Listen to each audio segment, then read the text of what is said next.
Good evening, everyone. Welcome to this introductory lecture on Apocalypse and Priestly Action, GA 346. We have given this first introductory lecture a title that particularly touches us today in what we are experiencing every day. End of the world or birth of a new humanity. The conflicts between peoples in the present and the decisive choice for the future of Earth. This is the fundamental theme of this very important series of lectures that Steiner gave towards the end of his life, a bit like at the beginning of his activity in spiritual science, at the time still theosophical, which later became anthroposophical. He gave the series on the apocalypse. Today, we are living in times of great uncertainty. We see that society is experiencing the collapse of the fundamental values of the past, but still has difficulties to glimpse the emergence of the values of the future. It cannot see them clearly within itself. They are elusive, and at the same time the certainties of the past, which are no longer suitable for today, are crumbling.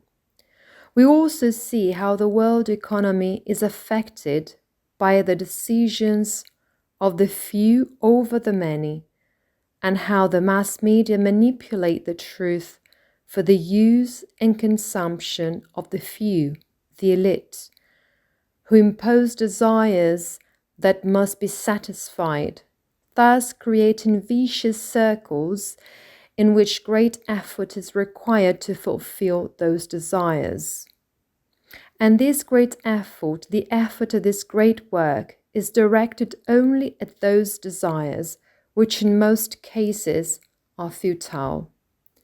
We also see how the borders of nations are being eroded by a claim to possession, by the lust for power that is present in certain individuals who act as interpreters for entire peoples, and how in all this the individuals feel crushed by the gravity of the present, which does not allow them to glimpse the spiritual evolution that does exist.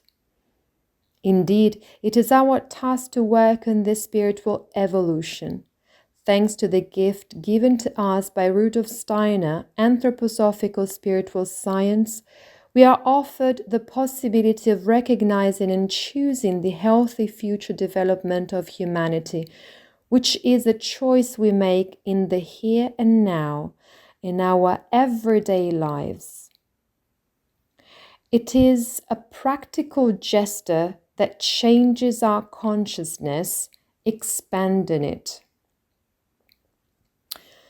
We will see that this gesture means working from the individual towards the community and from the community towards society on this healthy spiritual evolution of humanity. Each of us is called to make this choice, and in this series of lectures commenting on Steiner's work, we will learn together about the mysteries of the future and the great images of John's apocalypse.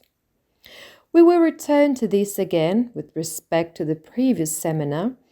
Here, in particular, Rudolf Steiner leads us to an encounter with the sacred and an encounter with evil in an increasingly evident way. This second series of lectures by Rudolf Steiner was given towards the end of his life, and in particular for the priests of the newly formed Christian community. This is the series of lectures GA 346, Apocalypse and Priestly Action, given in September 1924. So we find ourselves 100 years after that event, in the aftermath of this very important series of lectures, and we'll see how the content that Steiner brought to this series can be found unfolding today, 100 years later, in the events we are experiencing in our everyday lives.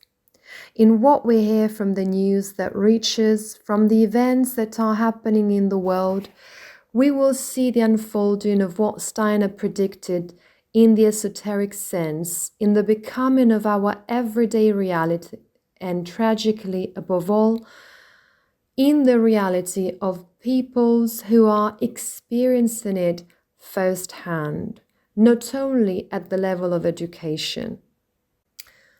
An initiate in a Christic sense, like Rudolf Steiner, had seen what the trends of the time were, both evolutionary and anti-evolutionary spiritual trends, and that they would lead to certain results even 100 years later.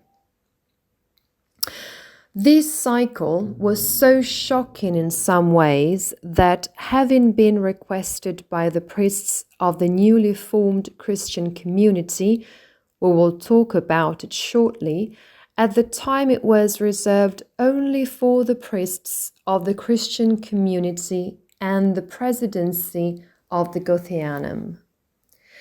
Thus, keeping this series of lectures closed was a necessity, as at the time a certain open hostility towards Antroposofia had already developed.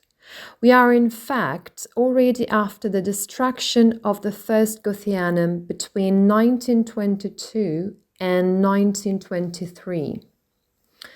This hostility, which was increasingly open towards Antroposophy, began to grow noticeably already from the lecture series From Jesus to Christ, GH 131, which was held in 1911 in Karlsruhe, a place that we will gradually get to know, that we have already mentioned on several occasions, and that is linked to the events of Caspar Hauser. This would take us far afield now, but clearly it has an important role for the future of humanity. We recently discussed this with Fabio Delizia, so we are working on this topic. In the first lecture of this cycle, From Jesus to Christ in 1911, Steiner describes the spiritual exercises of the Society of Jesus, of those who are called Jesuits. This was something Steiner had to do in order to stem forces that were already acting directly from within the Theosophical Society at that time, particularly with the so-called Krishnamurti affair, that is, Bazan and Ledbetter's desire to identify Krishnamurti as the reincarnation of Christ and, at the same time, the Maitreya Buddha. This event gave rise to the so-called lectures on esoteric and Rosicrucian Christianity that we held in Genoa up to last summer. If you are interested, those events are also discussed. So, those Jesuit forces already revealed themselves in the Theosophical Society and tried to prevent the message that the Theosophical Society was originally supposed to convey, and that Steiner tried to redirect within the Theosophical Society, only to be forced to found an anthroposophical one. The message of the return of the Christ, the so-called second coming of the Christ, the etheric Christ. Subsequently, a second moment in which these Jesuit forces, in alliance with other forces that we will learn about, the forces of decadent Freemasonry, revealed themselves, was when Rudolf Steiner was asked to found a renewed Christian cult in the sense of spiritual science. And this was precisely the Christengemeinschaft, or Christian community, of 1922. It was precisely this request that had enormous consequences for what was then the anthroposophical movement. The Christian community was founded at the request of 45 priests led by the Protestant pastor Friedrich Rittelmeyer, who, believing deeply in the ecumenism of the Church and therefore in the fact that different Christian currents could be reunited, did so through a request made to Steiner. They believed that the currents of Christianity could be united in the light of anthroposophical spiritual science. The founding priests of the Christian community, with this request to Steiner, which then translated into an active foundation, can be said to have brought about the reconciliation of two currents of humanity. We have already mentioned them in a negative sense, namely Jesuitism and deviant Freemasonry. But there is also a form of them that is both evolutionary and generalized, encompassing the entire evolution of humanity. These are the sons of Abel, the priestly current that leads to the preservation of creation, and the sons of Cain, the royal current that leads to the metamorphosis of creation. So the sons of Abel preserve creation and continue to sanctify it according to what was the original act of the hierarchies in creation, while the sons of Cain bring the creation of the hierarchies to a new stage thanks to the human impulses that are infused into creation itself. The sons of Abel are represented in society by the Church and carry with them the forces of ancient times, mainly those before the mystery of Golgotha until the end of the fourth cultural epoch. Here you can see a diagram of the cultural epochs. The sons of Cain, on the other hand, are represented in society by the esoteric current to which the Rosicrucians and Freemasonry, for example, belong, but also by esoteric orders in general. And they are the bearers of the forces of the new times, that is, those that originate around the mystery of Golgotha and will bring the evolution of humanity until the apocalypse.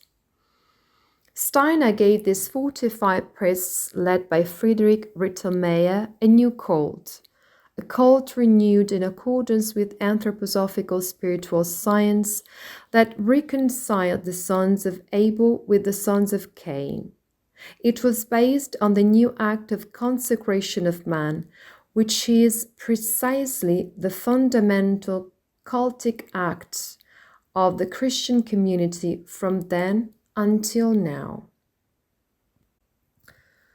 Yet, this cult of the Christian community was completely autonomous, as Steiner went to great lengths to affirm and make clear, and it stood in a relationship of complete freedom with regard to anthroposophical spiritual science itself. That is, the Christian community was an initiative of the sons of Abel who wanted to reconcile with the sons of Cain in the forces of the consciousness soul through anthroposophical spiritual science. So why anthroposophy was a necessity of the consciousness soul, whose evolution was now being guided by the sons of Cain, that is, the anthroposophists themselves, the Christian community was a special request. And Steiner said in December 1922, "What I have given to these personalities," that is, the founding priests of the Christian community, "has nothing to do with the anthroposophical movement. I gave it to them as a private citizen, and I did so in such a way as to emphasize with the necessary determination that the anthroposophical current must have nothing to do with this movement of religious renewal, but above all, that I am not the founder of this movement. It is a movement that arose of its own accord and received advice from me, because if someone legitimately asks for advice in any field, it is a human duty to be able to give it. And this is a great maxim of the initiates. If the question is legitimate, if the question that is asked comes from a request for a necessary need, then an initiate to whom this question is addressed has a duty to give the answer, if it is within his power.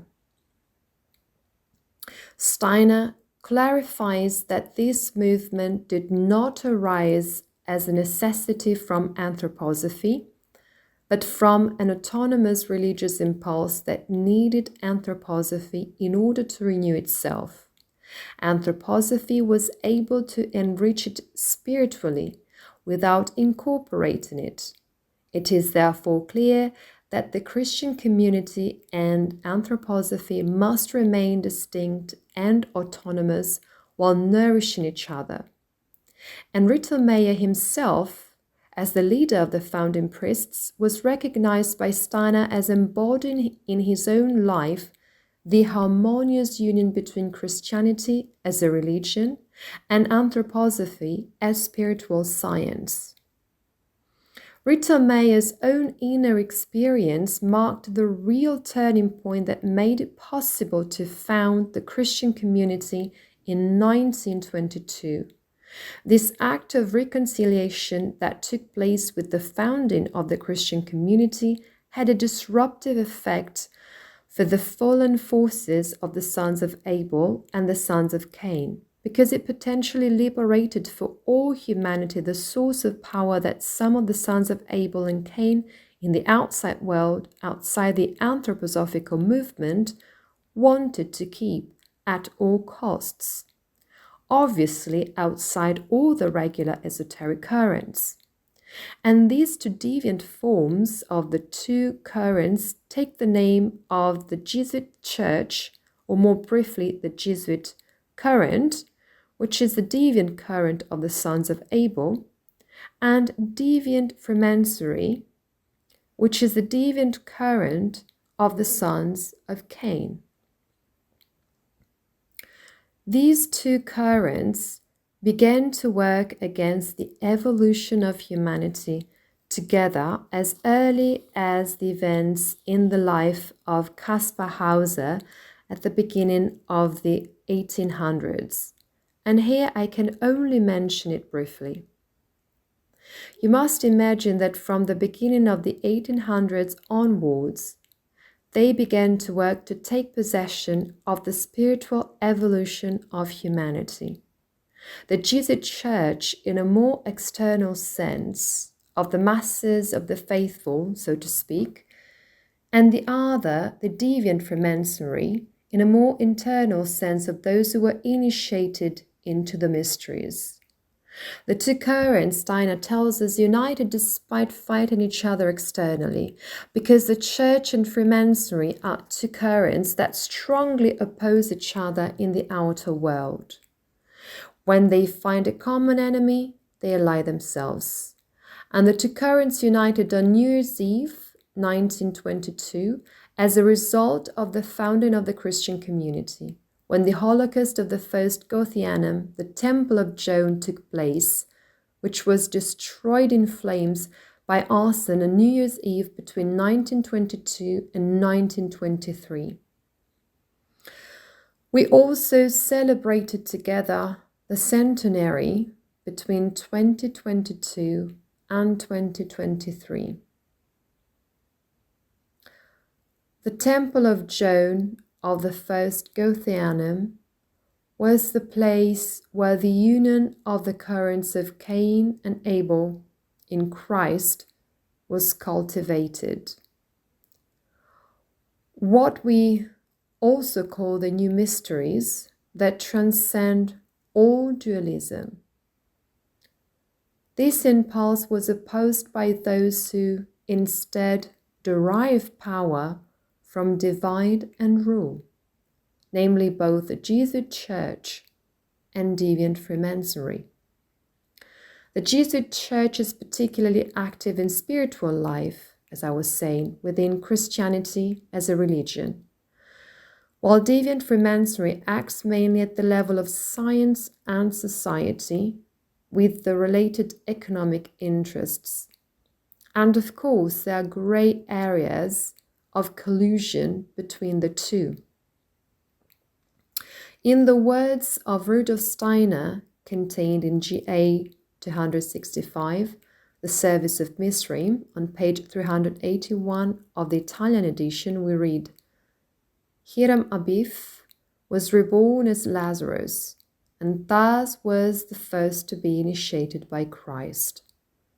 We have just recently described this in the Gospel of John. And with him began the current of the center that arose between the current of Cain and that of Abel. This event is also called the mystery of the two Jones. Over time, the current of Cain had its main representative in Freemasonry, while the current of Abel found its expression in the priestly current of the Catholic Church. These two currents of humanity remained strictly hostile to each other, and only once did they reconcile in harmony, in their hatred of the current of the middle, of the center. The result of this harmonious reconciliation of the two otherwise hostile directions was the destruction of Jones' building, the Gothianum. So these two ancient forces, which originate from Abel and Cain respectively, the Jesuit Church and deviant Freemasonry, but I repeat, there are also regular churches and regular Freemasonries in the sense of evolution. So we're now talking about what actually stands as an obstacle to the evolution of humanity to reach the Christ. They opposed with immense ferocity the possibility that Cain and Abel, their respective sons, would act as brothers in Christ in human society. We also call these two forces, and we have referred to them in other lectures, Aristotelians and Platonists in another sense. These two ancient forces sowed discord among those who were working to build the temple of the new mysteries, and in the fire, the Gothianum became a torch burning on New Year's Eve, an enormous sacrifice that was offered up to the spiritual worlds. You see, it was built entirely of wood except for the foundation, and this fire could also have been stopped. But you must imagine this. The spiritual worlds welcomed this immense sacrifice. Yes, it is true, a holocaust that destroyed the first Gothianum. But at the same time, by destroying it on the physical plane, they delivered it to the spiritual worlds. And now we are more than 100 years after the Holocaust. We celebrated this centenary between 2022 and 2023. Now that we are at the culmination of the 99-year rhythm, that is 33 times 3, we can reap the spiritual fruit of what happened 100 years ago. We are now able to realize, to awaken in the consciousness of the eye to what Steiner described to us at the time, which has come down to us through the transcripts of the Opera Omnia. So, the first Gothianum passed from the physical plane to the etheric plane, and only the sculpture of the representative of humanity, which you can see here, carved by Rudolf Steiner, was saved because it was still preserved in the carpentry workshop and would have been placed to the east of the stage of the first Gothianum.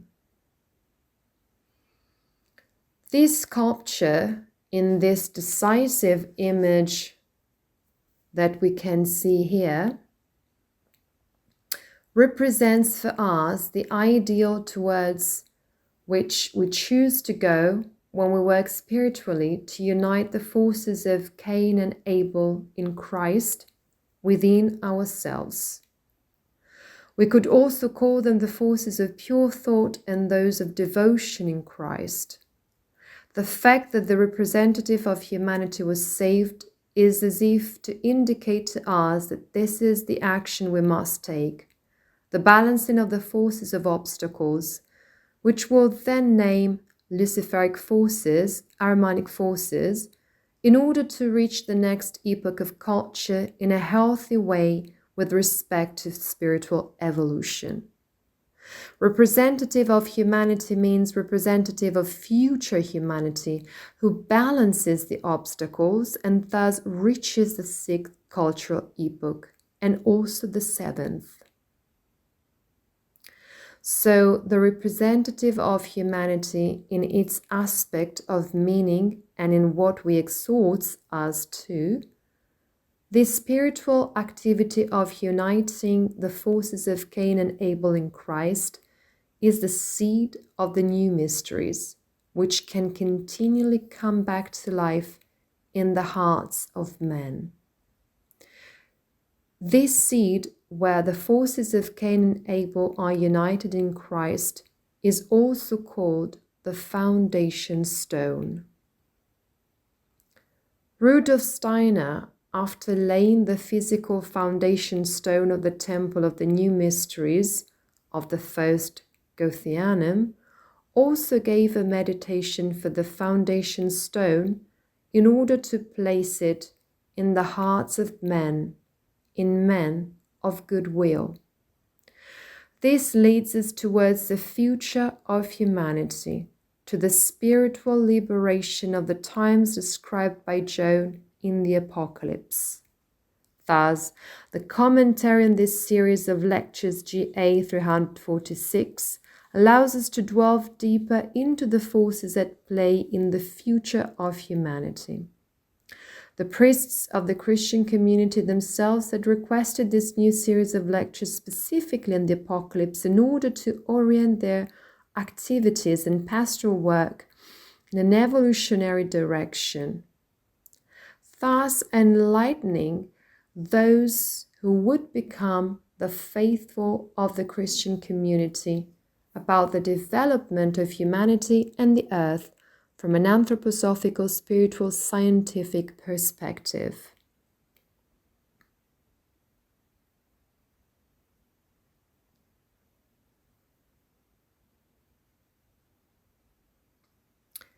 This was before a second series of lectures on the Apocalypse by Steiner, following GA 103, the Gospel of John from 1908, which we have just finished commenting on, and GA 104, Apocalypse, also from 1908, which we already commented on in 2022, and which, if you like, is available. What is the difference between these two cycles and the Apocalypse? The difference with respect to the first cycle of lectures on the Apocalypse is that then, in 1908, Steiner had shown how the images of the Apocalypse brought by John coincided with independent discoveries of anthroposophy, of theosophical, anthroposophical spiritual science on human earthly cosmic development. In this second series of 1924, however, Steiner's task is very different. Not only to explain, but to convey to the priests of the Christian community themselves a living inner relationship with the Apocalypse as a pastoral guide for the future.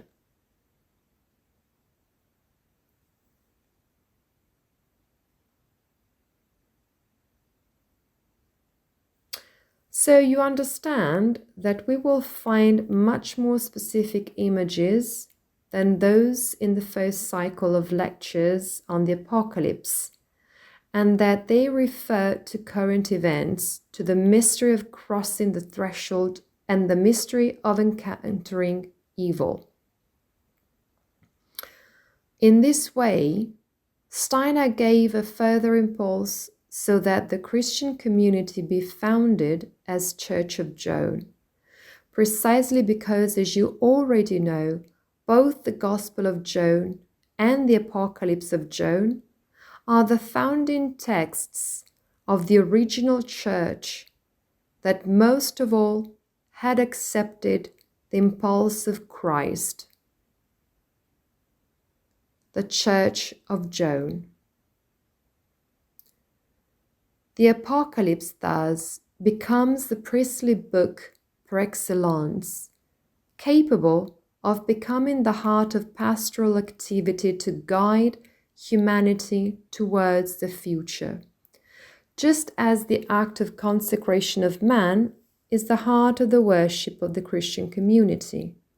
So there is, we might say, a cognitive teaching aspect given by the Apocalypse and a cultic aspect of life that is given by the act of consecration of man, and these forms the core of the Church of John in its renewed form as Christian community. The Christian community, as we have said, is not a Canaanite cult, but a Nebelite one that comes into accord with the Canaanite impulse. While in 1908 Steiner had sought a meeting between the language of the Apocalypse and anthroposophical scientific spiritual knowledge, in 1924, and now it's 114 years later, the mission was more inner and practical, offering to the priests a spiritual guidance that would root their service in the Apocalypse as an inexhaustible source of inspiration and light.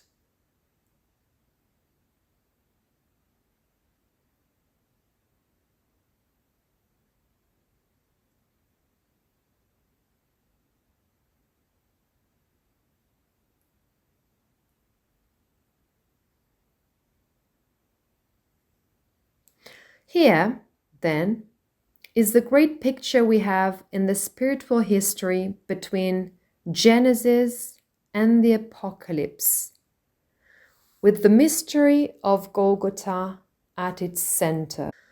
We can imagine the spiritual history of Earth in its evolutionary process as suspended between Genesis and the Apocalypse. In the beginning is the genesis of our cosmos and of the Earth, which at that time is in the stage called Earth mass, the first half of the Earth's evolution. With the original sin, as it is usually called in the Catholic sense, that is, the entry of Luciferic spirits into the astral human body, the fall of humanity into matter and the origin of reincarnation and death begins. Souls begin to reincarnate and karma is given by Christ to balance the actions that are performed without full awareness of the free will with which humanity is now endowed, but of which it is not yet fully conscious. Then comes the coming of Christ with the mystery of Golgotha, the turning point of time, and Christ, the solar logos, conquers death by incarnating in a man, Jesus of Nazareth, the highest initiate who is inwardly prepared to receive the Christ in incarnation. This event, the mystery of Golgotha, concludes the first half of the evolution of Earth mass, and begins the second half, Earth Mercury. We are now in the second half of Earth's evolution, in which humanity is on its way, through trial and error, to overcome reincarnation and death, following the example of Christ. This also implies, of course, actively compensating for karma in full consciousness. And this will lead to the end of reincarnation in the events of the Apocalypse, with the coming of the New Jerusalem or heavenly Jerusalem. Here you see what we might call the temple of universal history, of the spiritual history of Earth, which has a red column, Yakin, and a blue column, Boaz. Yakin descends towards matter, from spirit towards matter, and Boaz ascends from matter towards spirit. Genesis, the process of descent into matter with the expulsion, the fall of humanity, and on the other hand, the ascent after the mystery of Golgotha towards the spiritual worlds, spiritualizing matter, Boaz. Earth Mars and Earth Mercury. The heavenly Jerusalem will be Earth itself in its soul spiritual form when it experiences the event of cosmic death. Earth itself as a planet will die to its physical form and pass the threshold of incarnation in the physical form, and thus go towards the soul spiritual, precisely the heavenly Jerusalem. In other words, we can say that the heavenly Jerusalem is the soul and spirit of Earth once the matter that has not been spiritualized from the Earth itself is left behind. Thus, as in the Gospel of John, the initiatory understanding of the Apocalypse lies in the succession of different states of consciousness that rise from the material to the spiritual plane. These states of consciousness exist both in humans and in the kingdoms of nature that make up Earth as a planet, and they clearly also exist above man in the spiritual hierarchies. So, we can see in the kingdoms of nature states of consciousness lower than what man has currently attained, and in the spiritual hierarchies states higher than what man currently has. Man will attain them. The current states of consciousness of the average human being is that of wakefulness, but it also manifests the dream state, which is characteristic of animals, specific to the animal kingdom, and the sleep state, which is specific to the plant kingdom, as well as the state of coma, which is specific to the mineral kingdom. However, there are also higher states of consciousness that can be attained through spiritual evolution. These are imagination, inspiration, and intuition, which we also call conscious dreaming, imagination, conscious sleeping, inspiration, and conscious coma, which is obviously a paradox, intuition. We can also call them another way, clairvoyance, clairaudience, and clairsentience, that is, vision of the spiritual image, hearing of the spiritual word or spiritual sound, and spiritual touch. However, on Earth, which is, we can already say, the battlefield between the spirits of obstacles and regular spirits, man stands in the middle of this battlefield with its eye, and only man can become fully conscious of this evolution and thus help the earth and the kingdoms of nature to ascend spiritually. Therefore, the animal, plant, and mineral kingdoms, which also make up the body of the earth, cannot do this on their own. They need the eye of man, so to speak, to work spiritually or in an evolutionary sense, or it can choose to work in an anti-evolutionary sense, thus dragging down the entire evolution of the earth. Both in an evolutionary and in an anti-evolutionary sense. As I said earlier, part of matter will not be spiritualized, even if it is only a third, as described in the Apocalypse. But a third will not be spiritualized. A third will remain prey to these forces of obstacles. And in fact, the stone, for example, cannot say, I am. Neither can a plant or an animal.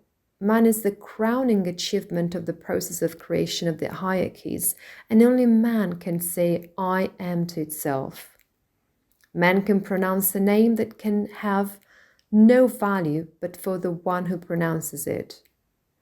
This I am is expressed in the animal, plant and mineral kingdoms, but it is their very existence that is the I am.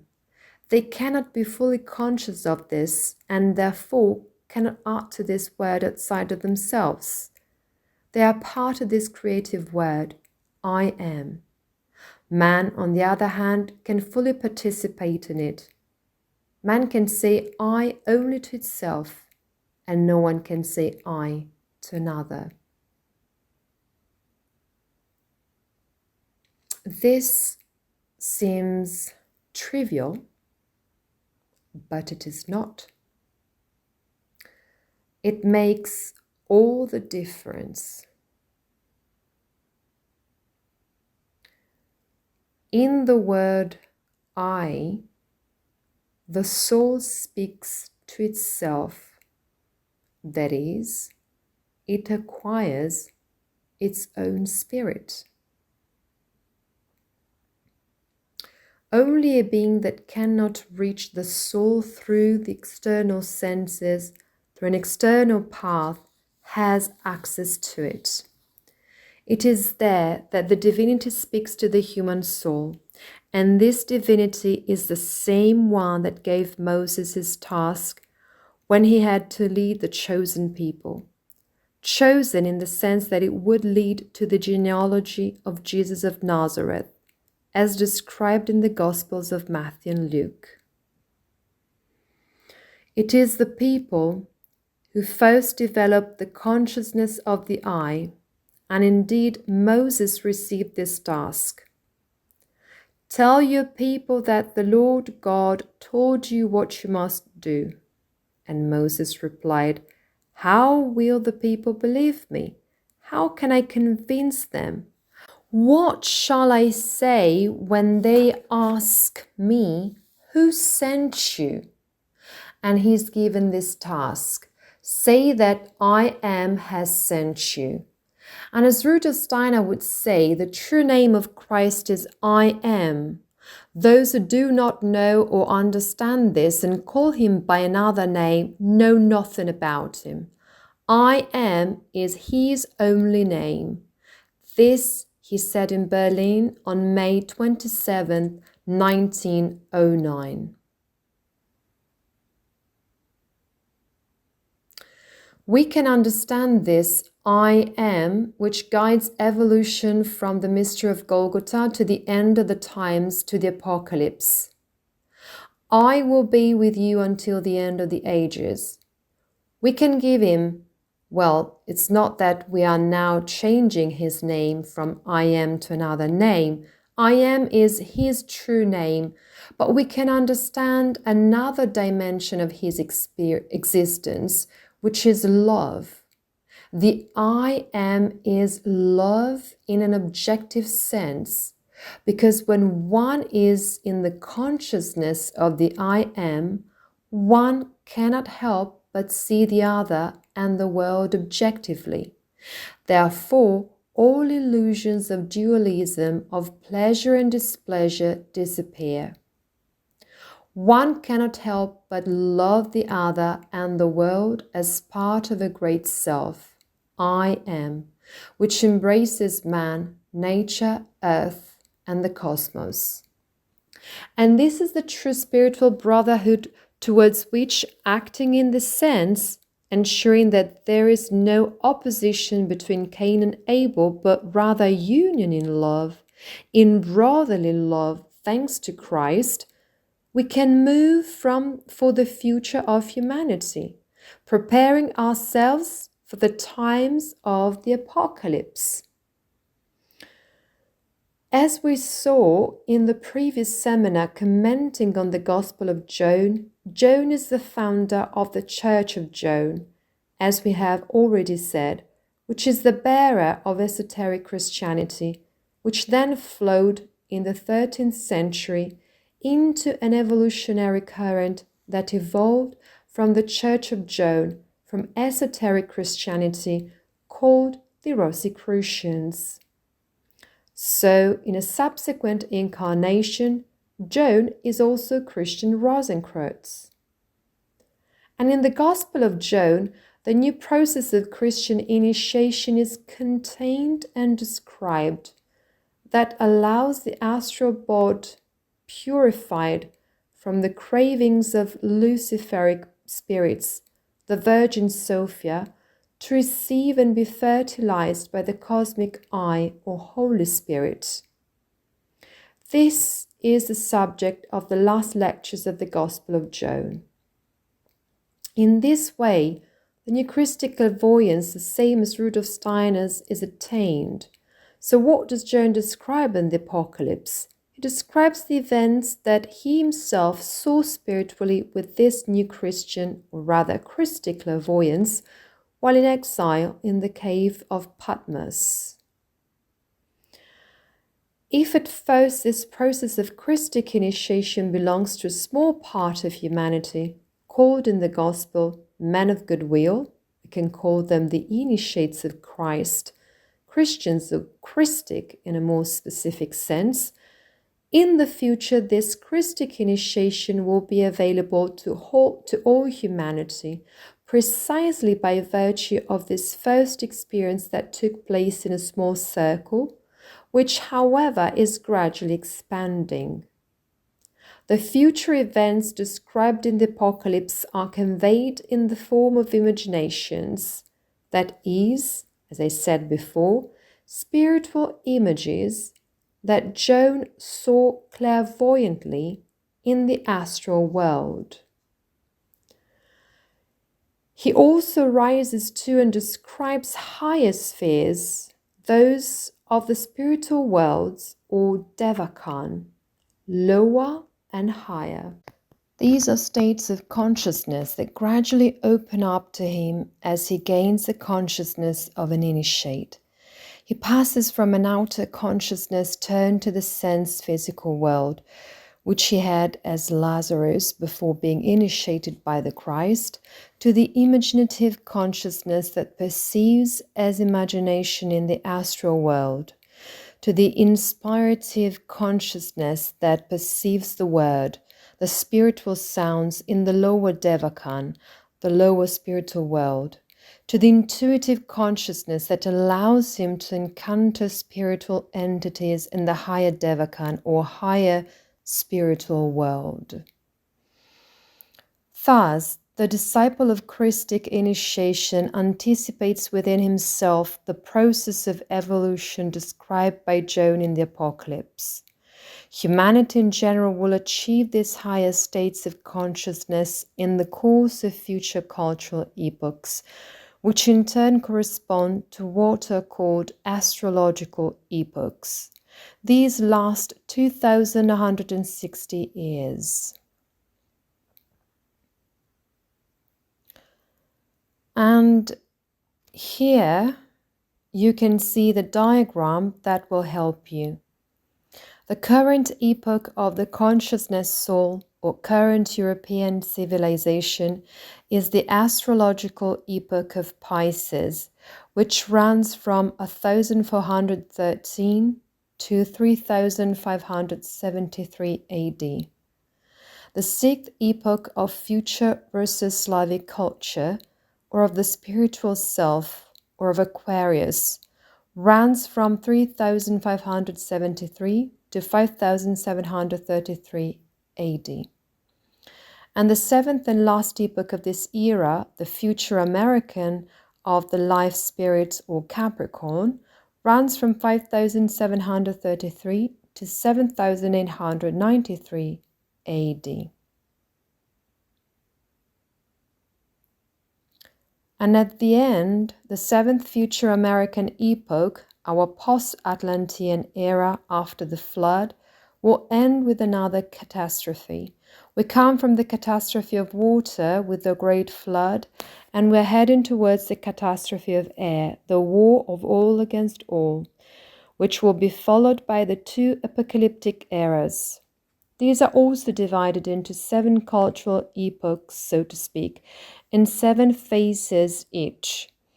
We see them immediately below: the era of the 7 seals and the era of the 7 trumpets of the Apocalypse.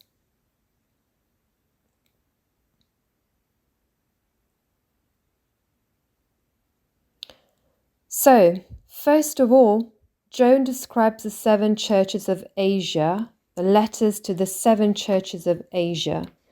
These 7 churches of Asia are 7 communities of spirit called ecclesia in Greek, which is also a term used in esotericism. The 7 churches of Asia, in an esoteric sense, are the 7 churches of Asia. Asia in Hebrew means the sense physical world, the world of action. It is the 4th and lowest of the Kabbalistic worlds associated with earth. So it means letters to the 7 communities that live and are formed in the sense physical.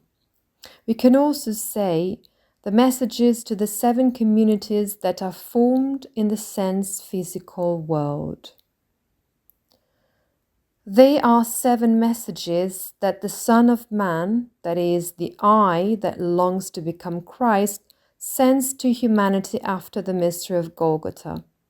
These 7 churches are forming in the forces of the cultural epochs, as you can see here, which encompass all 7 cultural epochs, that is, from the ancient forces that were still active before Christ, namely ancient India, ancient Persia, Egypto-Chaldean, Greco-Roman, to the forces already acting in a future direction with respect to the mystery of Golgotha, that is, European, Russo-Slavic, and American.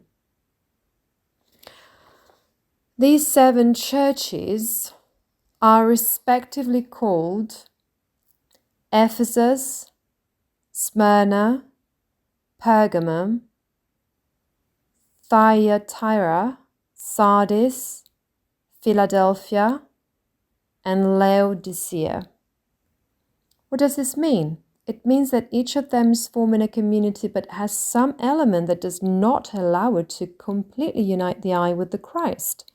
Thus, these are 7 remedies so that humanity can unite with Christ, starting from the incarnation in the sense physical.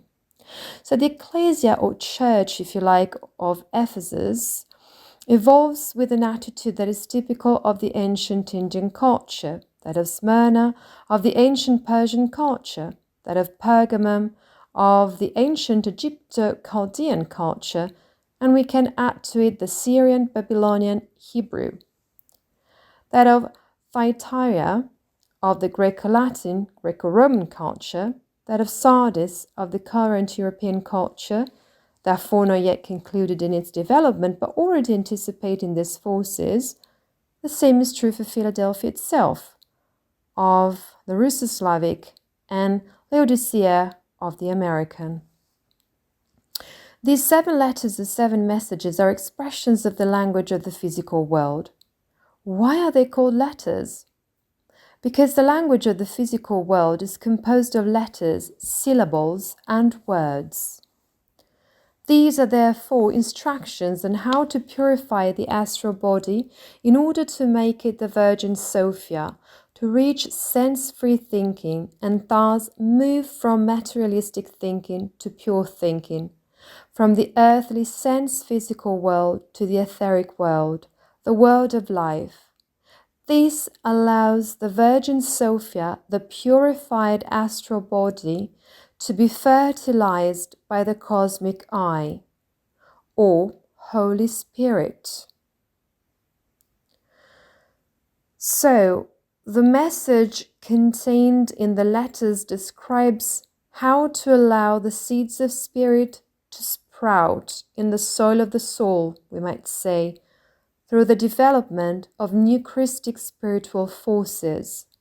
At the beginning, John shows us the sense-physical plane with the 7 letters to the churches of Asia, of the sense-physical world, the world of action. And this is a beautiful diagram which, thanks to this series of lectures, we will learn more about. So the first description that Joan gives us is the one that you see here on the left of the 7 churches that correspond to the 7 cultural epochs. Then Joan leads us into the 7 seals and the 7 trumpets that correspond to the eras following the war of all against all, the true eras of the apocalypse, we might say. The apocalypse, in the sense of the anticipation of spiritual forces, is already intercepting current evolution, but in the sense of events that will happen externally. We will be able to participate in these events objectively. We will see them happen after the war of all against all, after the future American epoch, at its end, where the individual 7 seals will be the actual 7 epochs of the era of the 7 seals, and the individual 7 trumpets will be the actual epochs of the era of the 7 trumpets. After that, Earth will gradually move more and more towards the soul spiritual, and this process already begins after the war of all against all, until it completely leaves the sense physical plane. The unredeemed matter will be discarded, 1/3 of the total, and the rest, the soul spiritual, will manifest itself as the heavenly Jerusalem. After the 7 letters, Joan describes what will happen in the era of the 7 seals of the apocalypse, when there will be the entry into the astral world, thus attaining imaginative consciousness, and what will happen then in the era of the 7 trumpets of the apocalypse, when we will enter the spiritual world, thus attaining inspirative consciousness and concluding the current incarnation of the earth, which will withdraw from manifestation into a cosmic sleep. Joan then describes the 7 bowls of wrath. The 7 bowls of wrath are, as we will learn, what distances us from union with the divine, with whom we unite through love, as we have seen, through the I am, which is love. The 7 bowls of wrath represent the attainment of intuitive consciousness at the end of the current incarnation of the earth, heralding future Jupiter, the next incarnation.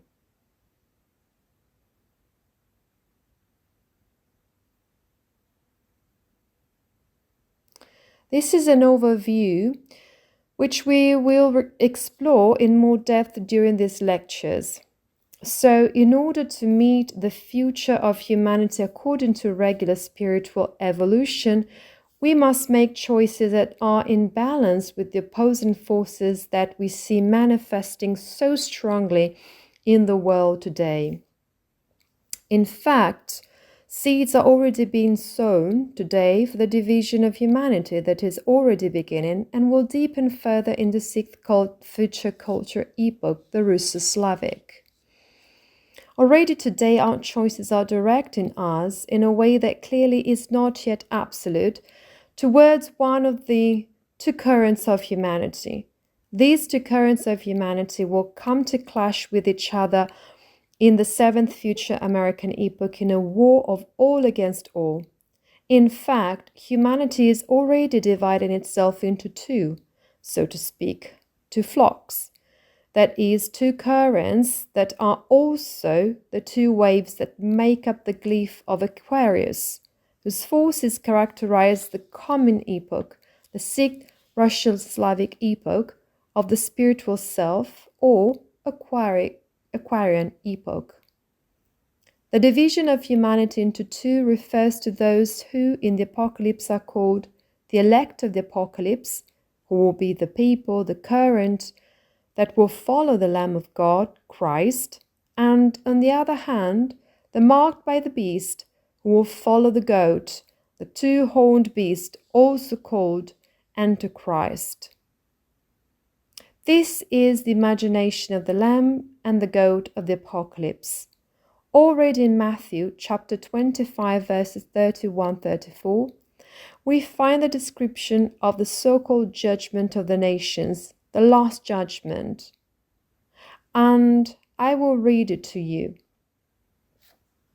When the Son of Man, that is, the Christ I, comes in his glory with all his angels, he will sit on the throne of his glory.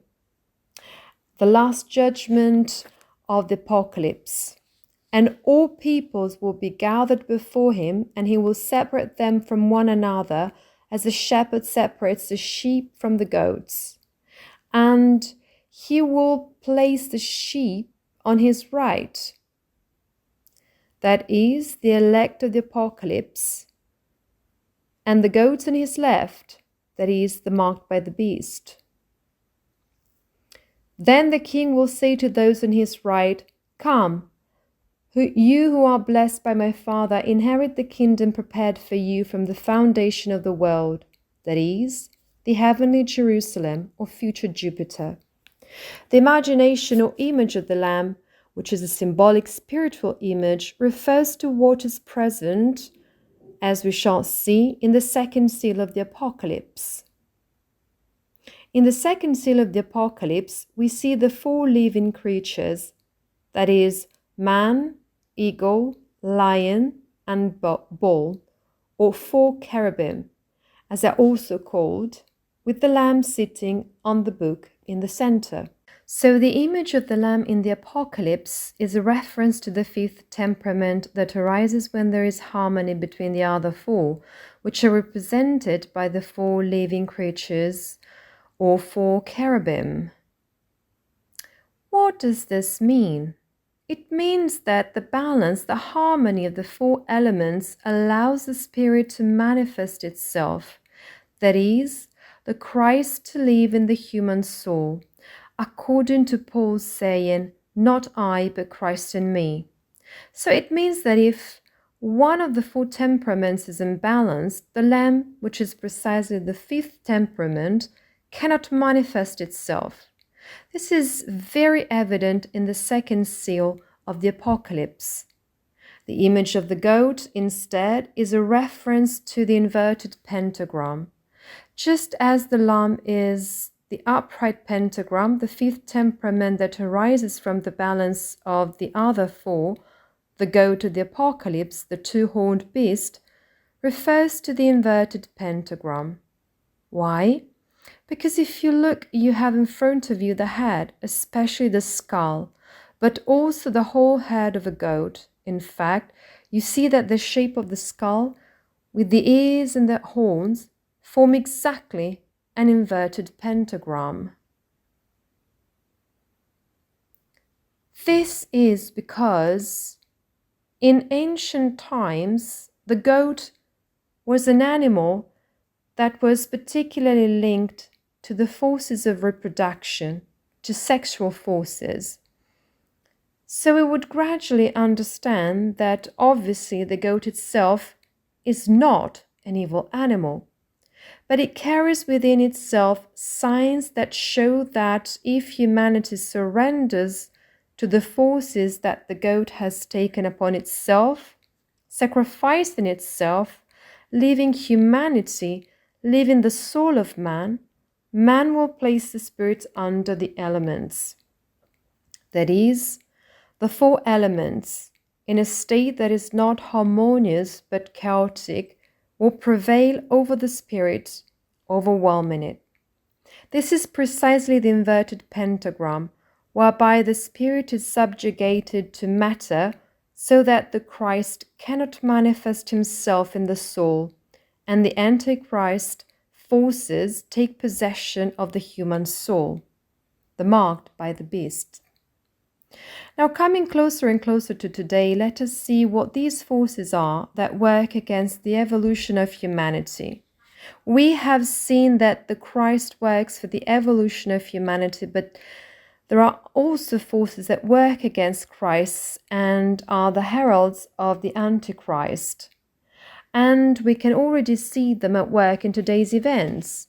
Obviously, it is human beings who allow these entities to act. Steiner characterizes three occult currents that are already working in our time in a direction contrary to the Christ and therefore against the healthy spiritual evolution of humanity. I will read you the quote from GA 181. Consciousness necessities for the present and future. There are three currents that, because of their intimate similarity, are destructive to human evolution. They are destructive in that they have, in different ways, taken in both the old and the new. So, this destructive element can be seen in three currents. First, in everything that is called Americanism, because it tends more and more to give rise to fear of the spirit, to make the world simply an opportunity for material life. To be able to live comfortably and richly in the world. This is the political element of Americanism. But under the influence of this current, man's relationship with the spiritual world is condemned to death.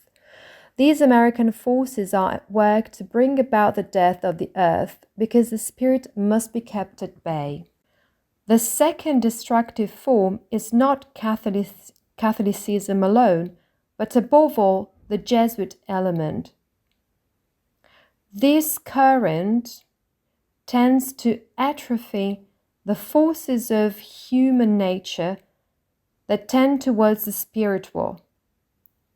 And the third force is communism, a socialism that simply wants to socialize the animal element. Now, let us expand on these three currents because they will help us understand today's events, which we will come to at the end, as well as what Steiner will bring in this cycle of lectures.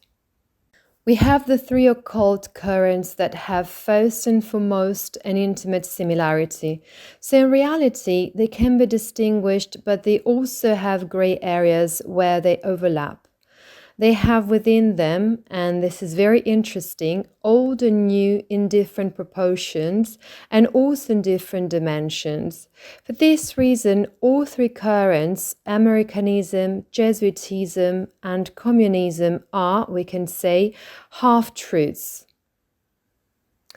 These half-truths have an old ancient element and a new element mixed together, which are placed, infused into humanity without the participation of the I, of the full consciousness of the I, and therefore act unconsciously and subconsciously.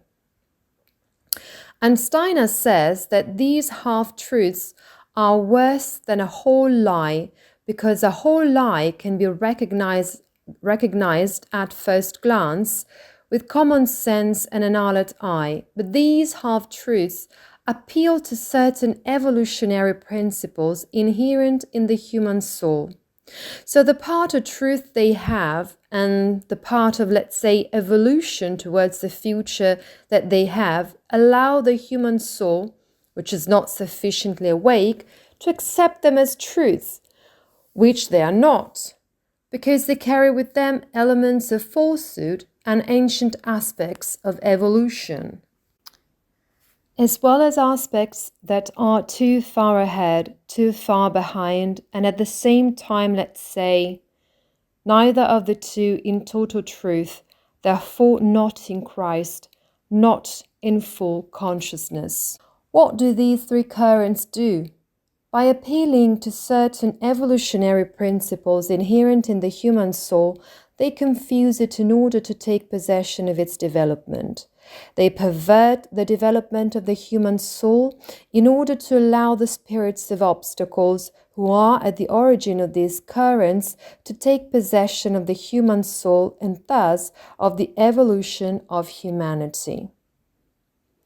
How does this process take place? Let us now look at it more closely. Briefly for now, but we will go into more detail.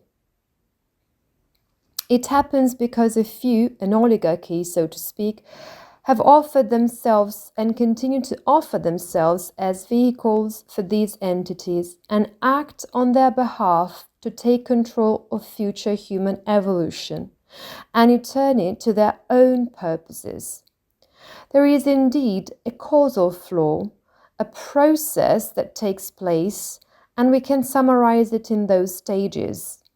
Imagine, then, that there are hosts of spirits of obstacles who want to be a human. They want to possess the human soul. But note only that we can say the human soul, life, and body in order to have an environment where they can continue their evolution, which was interrupted when they became fallen. The Luciferic spirits in ancient moon, the Ahrimanic spirits in ancient sun, and the Asuric spirits in ancient Saturn. Consequently, the Luciferic spirits want the astral body of man, the Ahrimanic spirits want the etheric body of man, and the Asuric spirits want the physical body of man. Now you must imagine this. Some human beings who usually are ancient initiates who have failed part of their initiation are human beings who, because of their previous karma and the choices they have made, are predisposed to offer themselves as vehicles for the most powerful among the hosts of spirits of obstacles. What happens when they offer themselves in this way? They themselves become portals for the forces of obstacles to enter the world. These enter the world in the form of thoughts, feelings, and impulses to action. You may ask, why do they do this? Well, because these human beings who are already returning from an initiatory experience, albeit a counter-initiatory one, therefore a failed initiatory experience or clearly counter-initiatory, when they return to incarnation and offer themselves as vehicles for these hosts, initially unconsciously, then consciously, receive something in return. That is, they receive some kind of power that we will see. At this point, an oligarchy is formed, a few who command many human souls, gradually pouring into human society, into the community and onto individuals. Also through the state and religion and science, impulses of thoughts, feelings, volitional impulses, gradually exposing human souls to welcome the corresponding lesser spirits of obstacles. At this point, masses are formed. Masses formed for these spirits. They are the most suitable environments for the spirits of obstacles to develop. Thus, the spirits of obstacles have obtained a world within man in which they can continue their evolution, which has lagged behind in the ancient metamorphosis of earth. So, you must imagine, and this is an example, that those who offer themselves as vehicles for Luciferic spirits bring Luciferic impulses, which then tempt and settle in the astral body of the human being, creating an environment for these Luciferic spirits. Those who make themselves vehicles for Ahrimanic spirits, on the other hand, bring impulses that act in the etheric body of man, creating the right environment for these spirits. Those who bring Asuric spirits and make themselves vehicles for them, on the other hand, lead to possession of the physical body of man and create an environment for these spirits.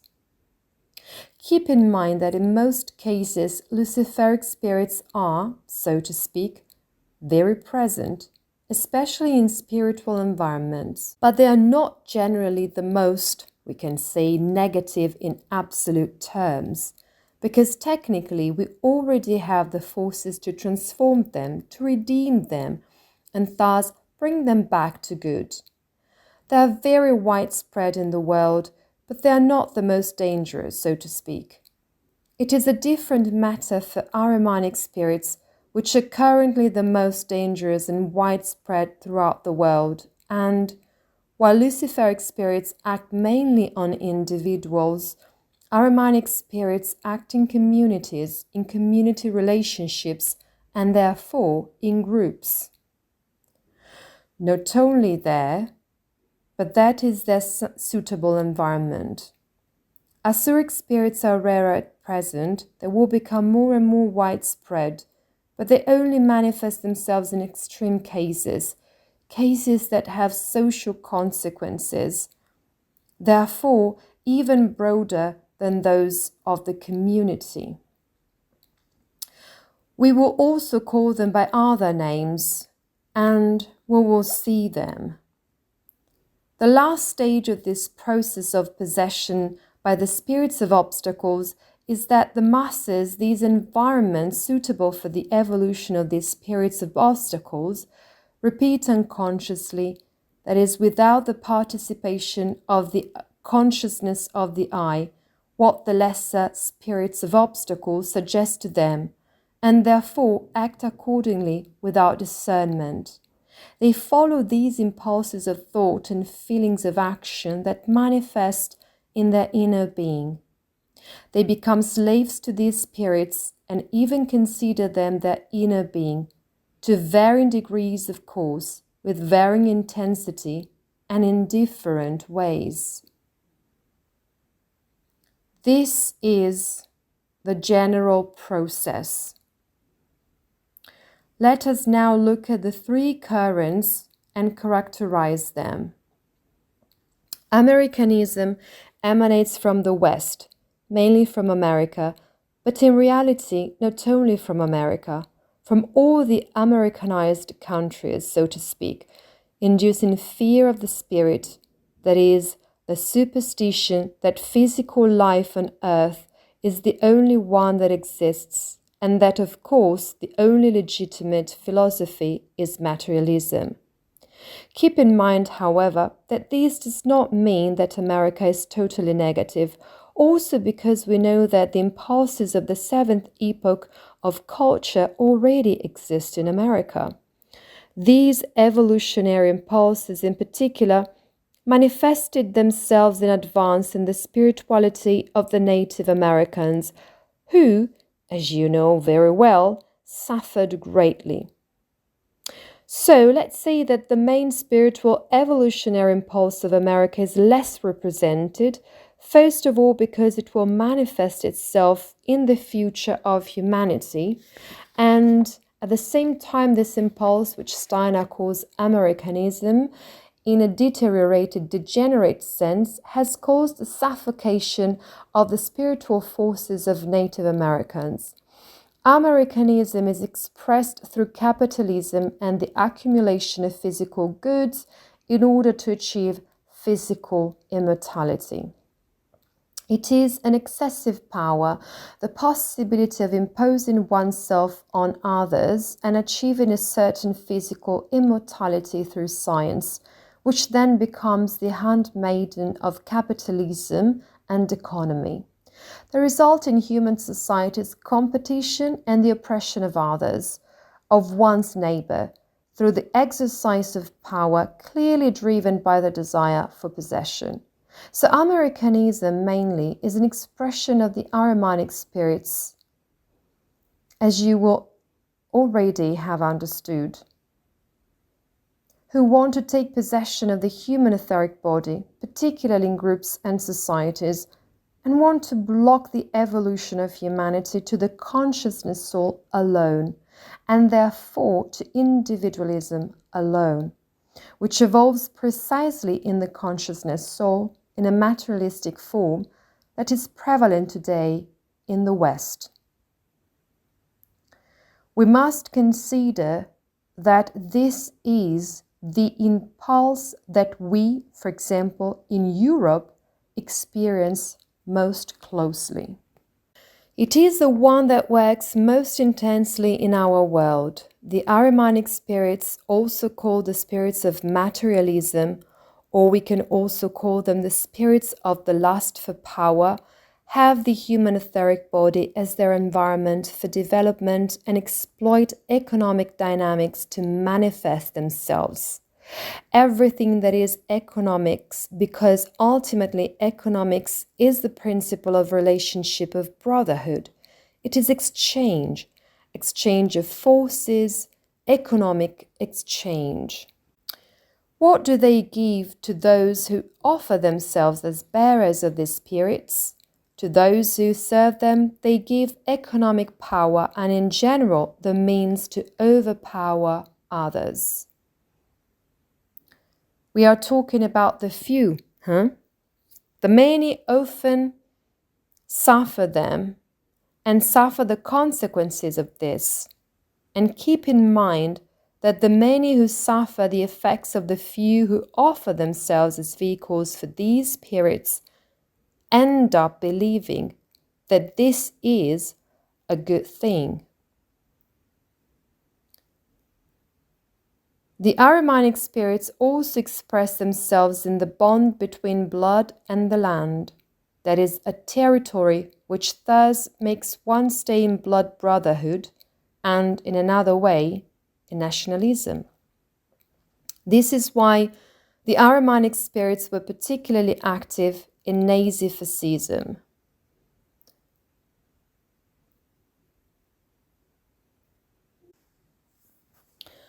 And now, let's move on to Jesuitism. Jesuitism, compared to the other two currents described, Americanism and communism, emanates from the center, in particular from the seats of European power. Why?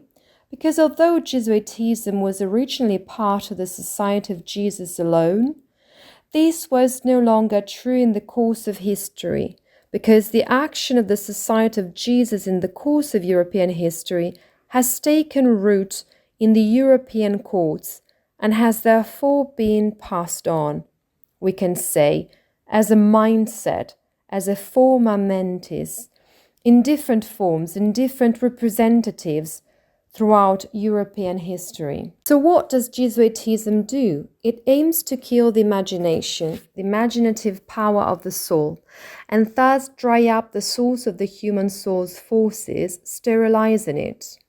Keep this term in mind, sterilizing it, making it sterile.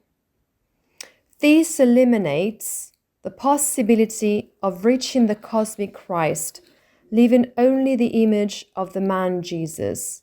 This is why they're called Jesuits, because Christ Jesus no longer exists. Only Jesus is a man who brought moral teachings.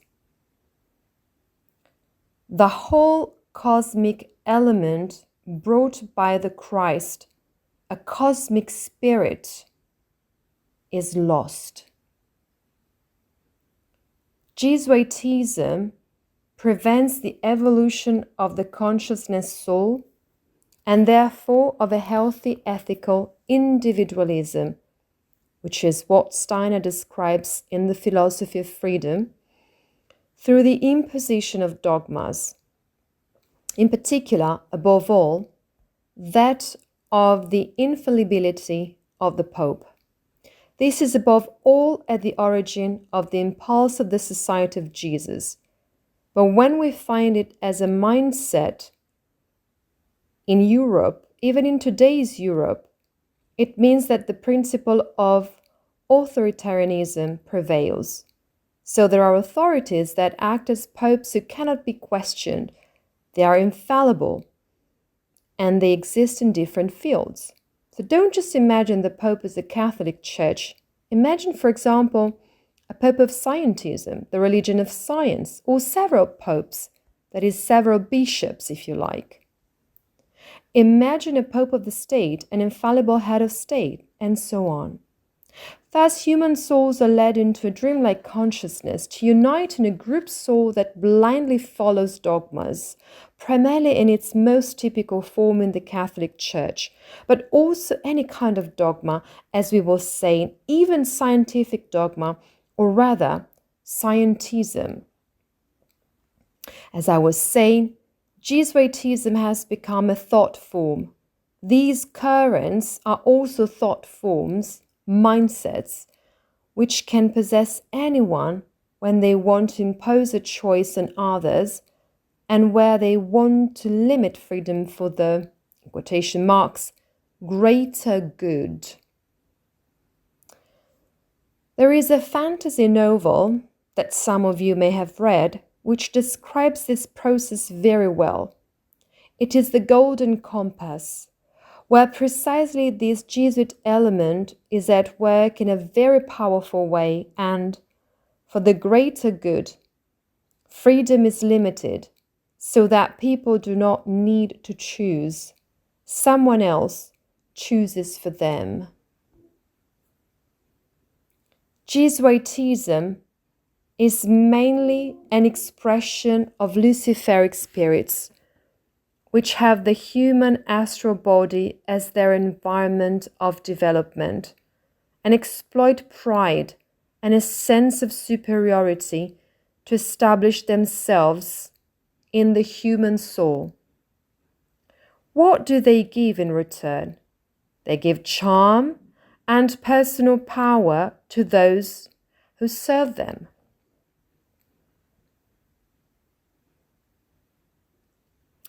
Their goal is to introduce, instead of the Christic spiritual self, what we usually call the spiritual self, their own spiritual self of a Luciferic nature. These Luciferic spirits, also called spirits of egoism, express themselves wherever there is fanaticism and dogmatism, thus fueling clashes between groups and creating division on an ideological basis. So you can well understand that these spirits also work powerfully in politics.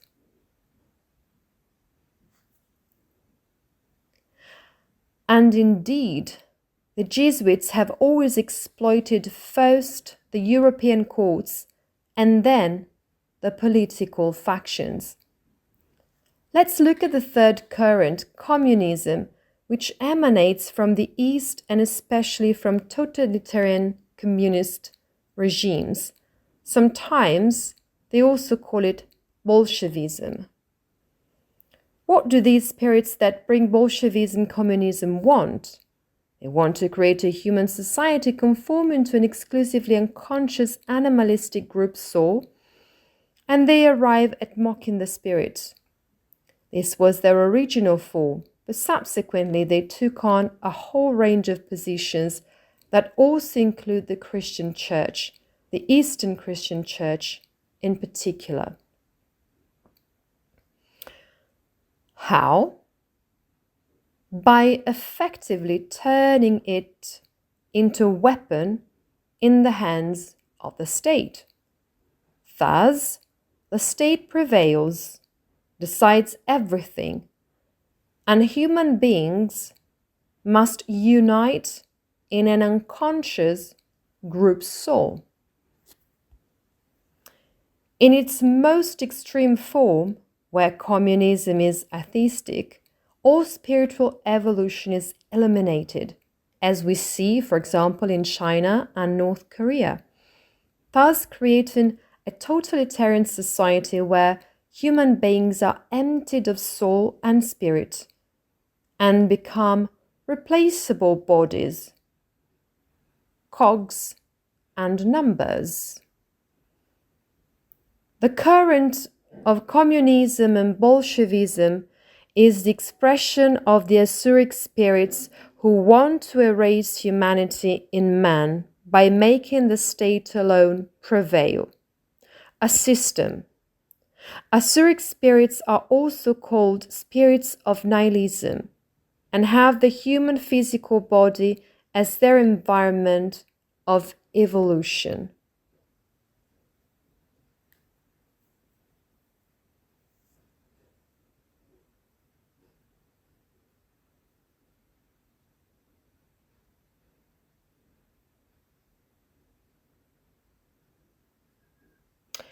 and exploit identification with the physical body alone to possess man.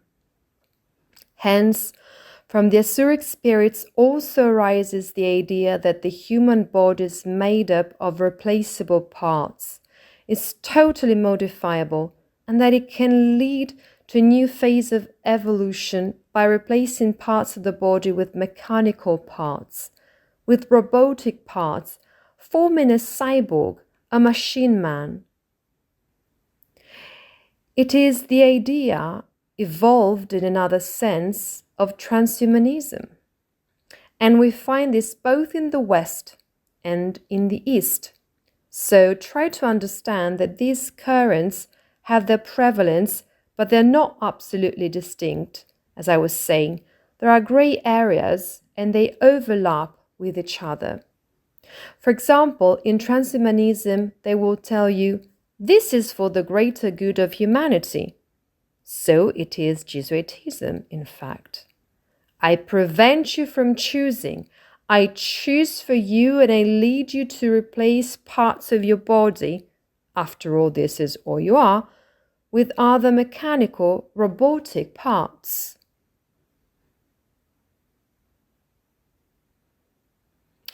What do the Asuric spirits of nihilism give? They give total insensitivity towards human beings. So it is possible to do anything. It is a ferocity that brings a craving for destruction and death. Asuric spirits manifest themselves, for example, in massacres. Think, for example, of America. Schools shootings emulating one another. Why? When survivors are asked why, or if they leave any messages, it is because the truth is nothingness. It is precisely the Asuric spirits that begin to manifest themselves. They act on the identity that is understood only in the sense of the physical body, as I was saying before. Another sphere of their activity, which is what I mentioned earlier as being of the goat, the two-horned beast, is sexuality, because since the human being in this current is only a physical body, then sexuality is purely an experience of physical bodies. At most, they have animal instincts, and it is therefore only a necessity of the physical body. All three of these currents are expressions of entities of obstacles whose forces oppose the Christ and therefore the healthy evolution of the human eye towards the Christ. In particular, the false prophets, who are actually the Asuric spirits, are those who will work most intensely for the entry of the forces of the Antichrist through the fact that the part of humanity will want to become immortal in a material sense only in the body and will therefore renounce its humanity in order to obtain immortality given by machines. Do you remember when we talked about the metaverse, which is less talked about now, but is something that has simply gone below the surface of events for the moment? The metaverse is a first attempt to bring a copy, obviously not yet feasible, but to bring a copy of what is a digitized human consciousness into a virtual space that will then be stored and processed by computers.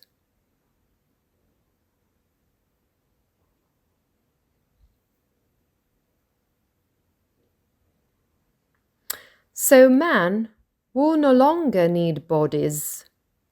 This image is the one that was given at the time by The Matrix, the movie.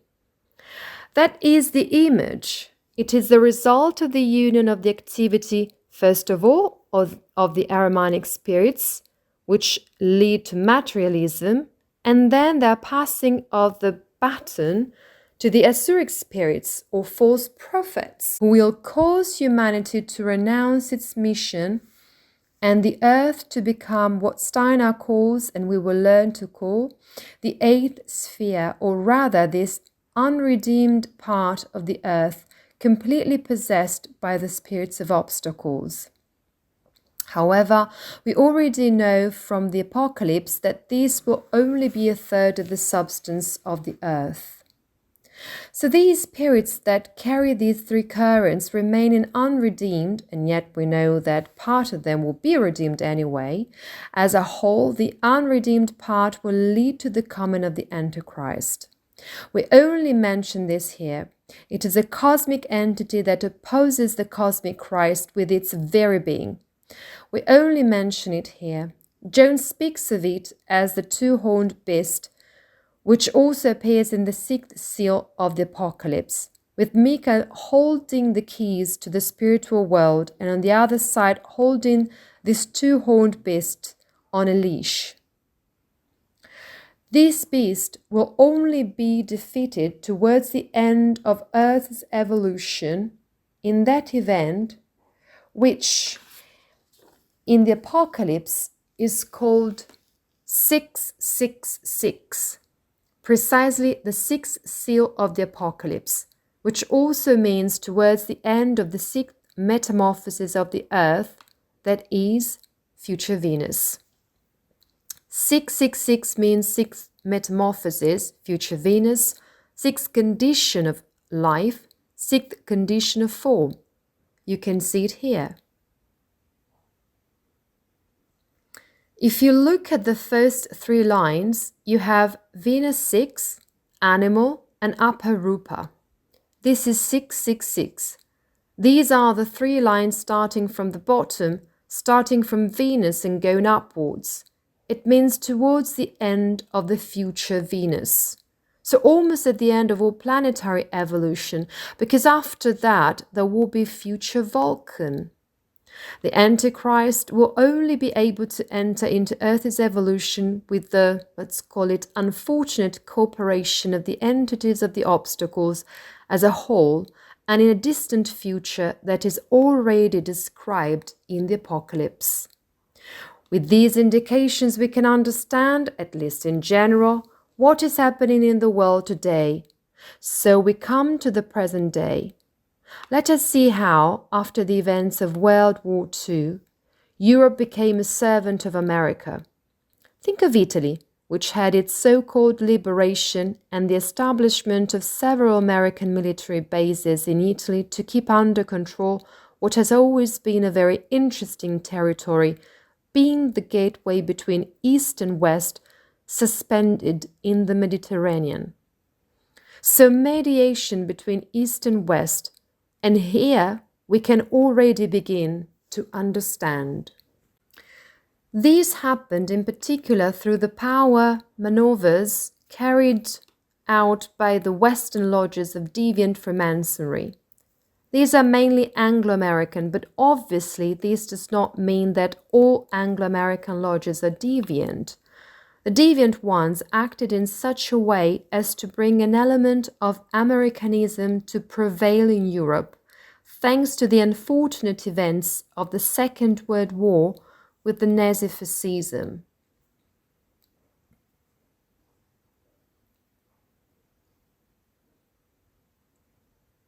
European economics and politics are in fact heavily influenced by the American ones, with the purpose to stem the influence coming from the Eastern world and Russia, from the other current that we have mentioned.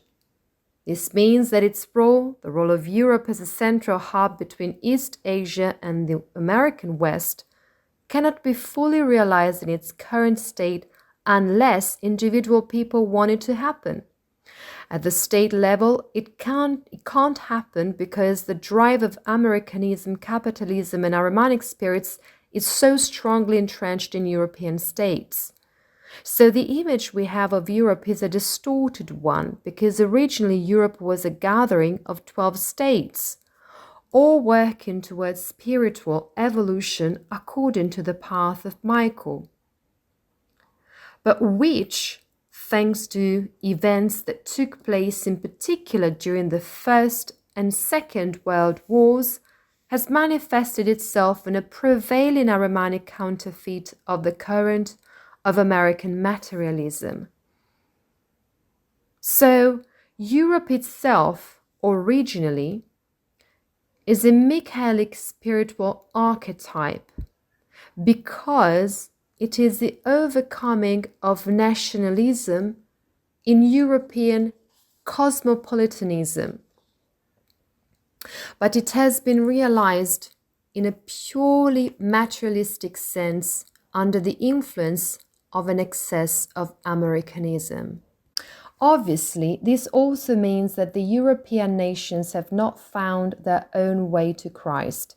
It is not only the fault, let's say, of the influence that clearly comes from America, it is also due to the fact that the individual European states in the events of the First World War did not find a way to Christ. And this is what Steiner was working on esoterically at the time of the events we have described above. In this way, Europe is under the domination of powerful Ahrimanic forces that want to control the evolution of the peoples who form its members and who were originally the 12 stars on the blue-azure field. In the Parsifal seminar, we also call them the 12 Parsifals of Europe, the 12 seekers of the spirit of the Holy Grail of Europe. Each one was the representative of a nation. European society at the moment is often a poor copy of American society, which paradoxically is often seen as a model to be imitated, even though in reality, if we look just a tad deeper, this is not the case. There are the positive aspects for sure, but there is a tendency to copy those that suit certain cravings for capitalist exploitation.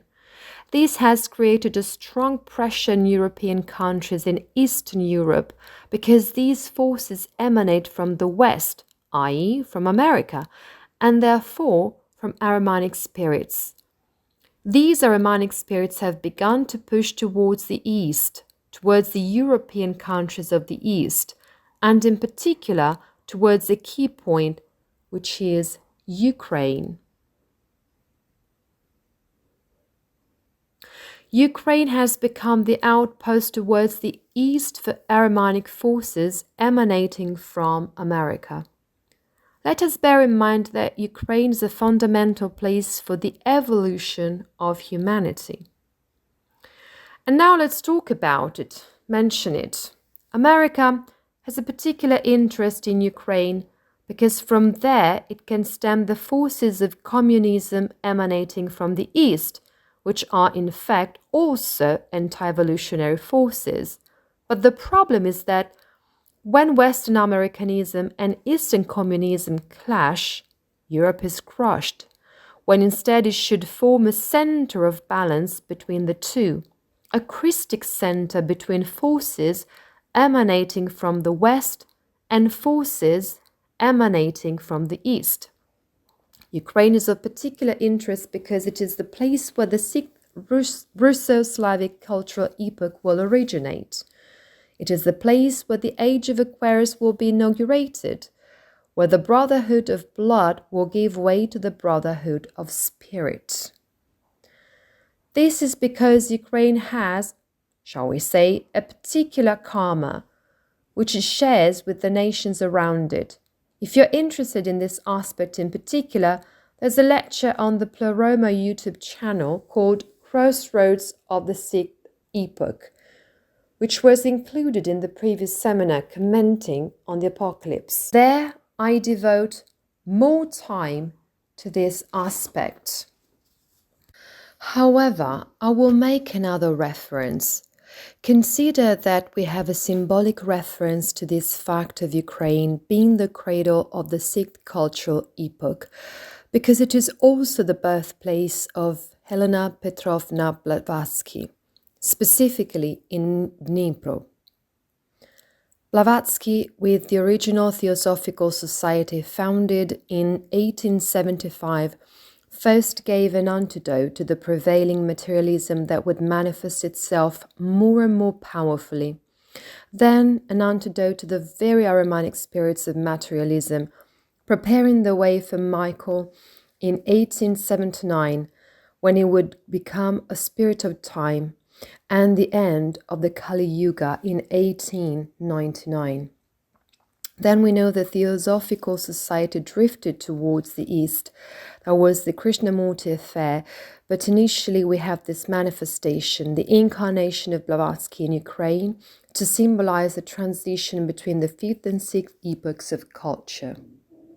On the other hand, we have Russia, which, not yet having totally overcome the possession by what we might call the spirits of communism or of Bolshevism, wants to impose itself in Europe more to the west. It wants to reconquer its spiritual homeland, that is Kiev, because in fact Kiev is the origin of those populations who then went on to found Moscow, joining with the peoples of the steppes.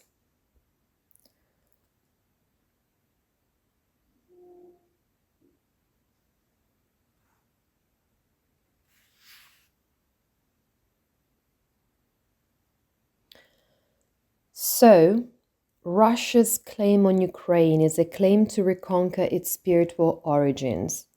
However, these two would erase or suffocate the seed of the spirit of the 6th epoch that should be born in Ukraine. I refer you to that other lecture for further details. So, it wants to impose itself on Europe more and more to the West, despite judging the West as unsuitable for evolution.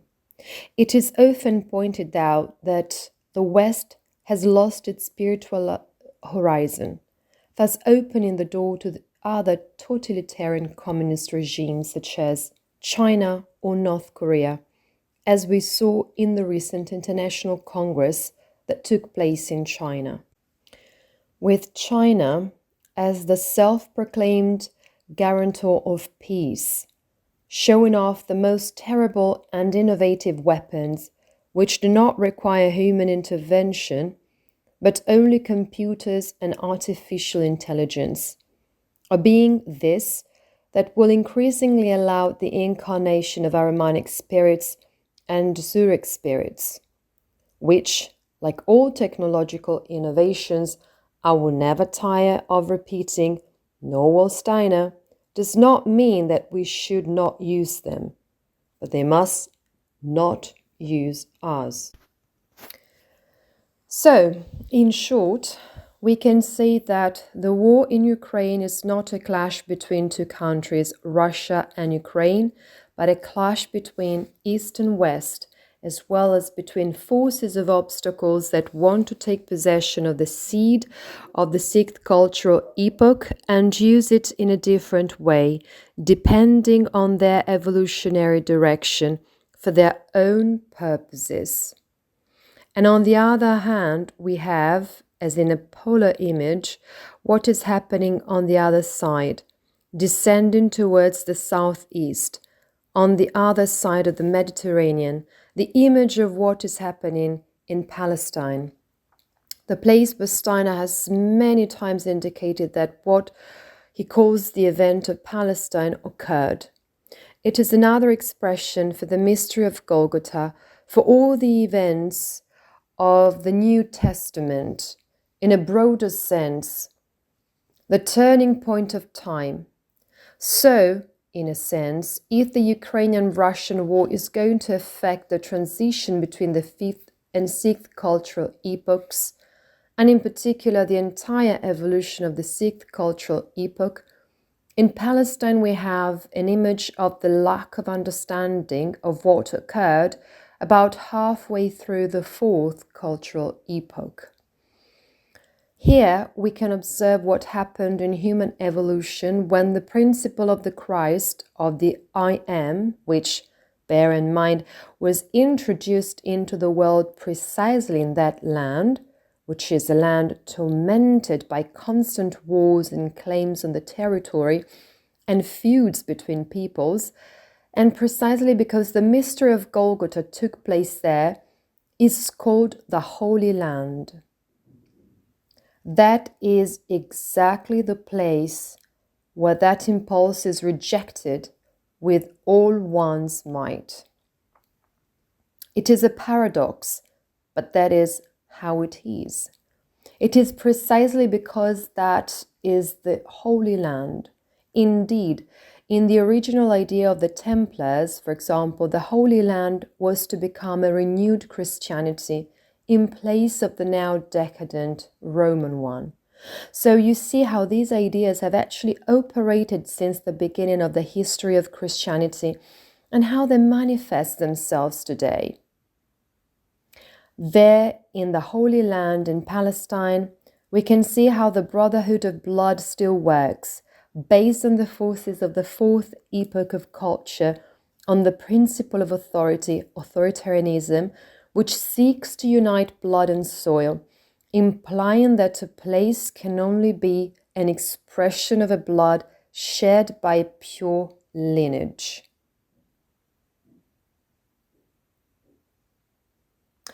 This is what already manifested itself with Nazi-fascism.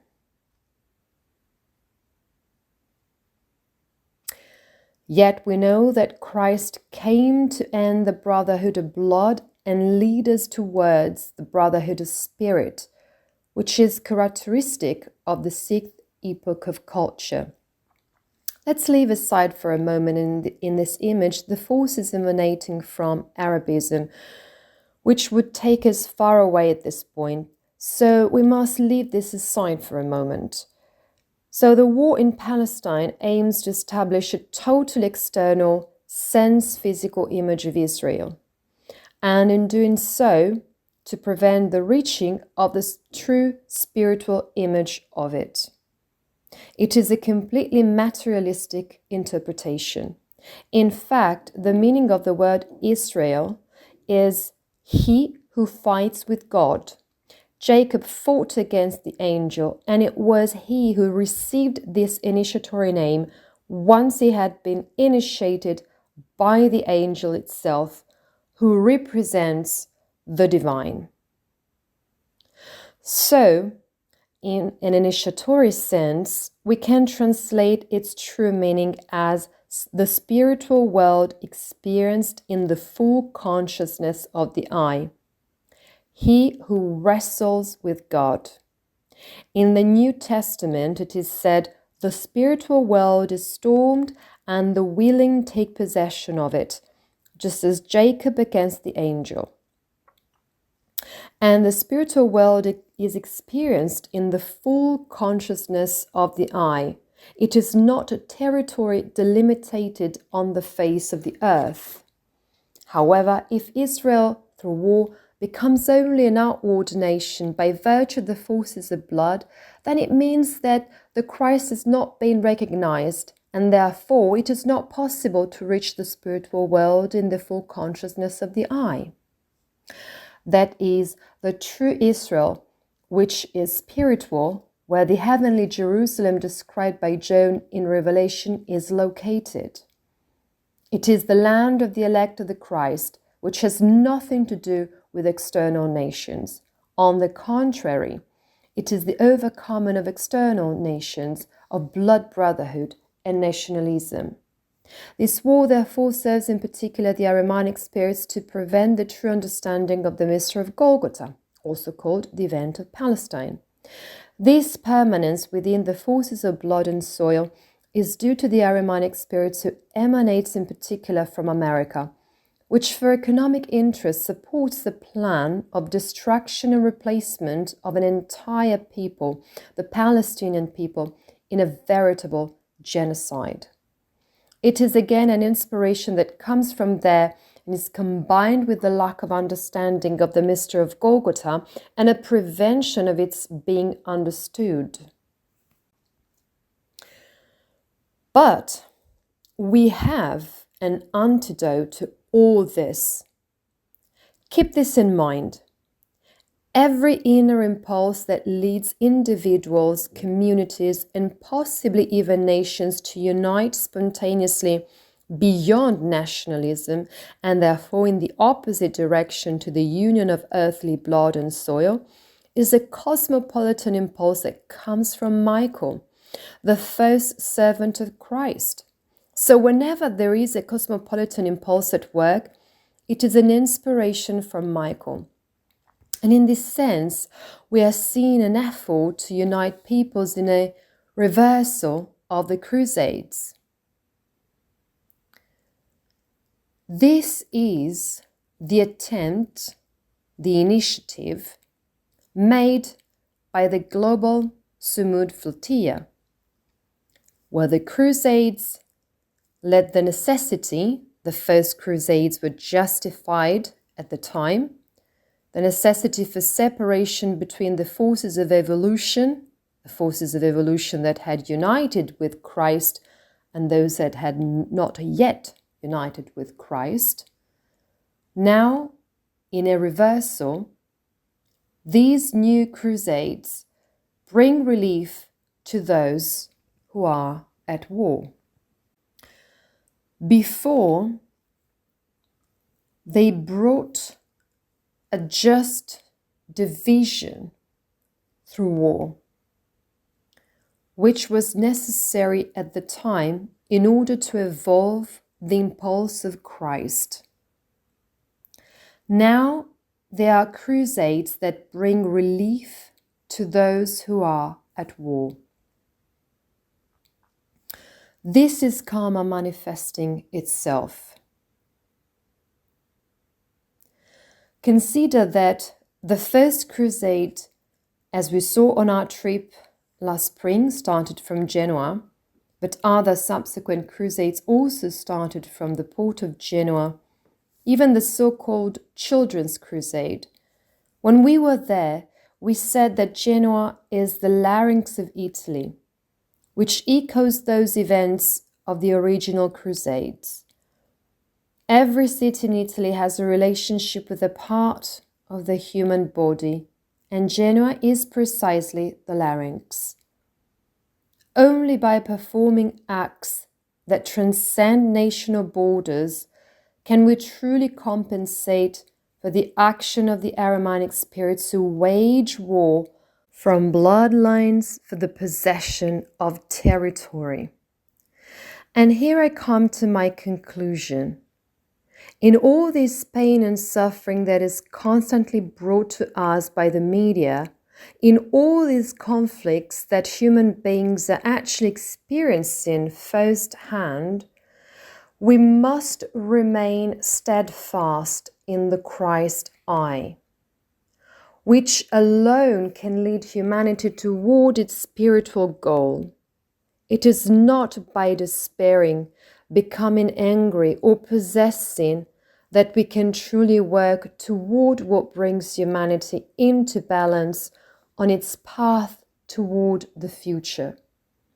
It is only by working spiritually in practice, first always individually, but then uniting in a community that yearns for the spirit and continually balances the individual and the community. Only in this way can we truly become the anticipation of that future sixth age of Aquarius, in which humanity will experience true brotherhood of spirit, united in Christ.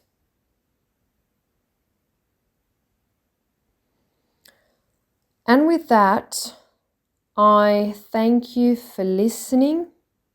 It has been a long introduction, but necessary in order to enter this important conference cycle with full awareness. Thank you. Thank you, Giorgio. Thank you. Thank you, everyone. Thank you, Giorgio. Thank you. Thank you.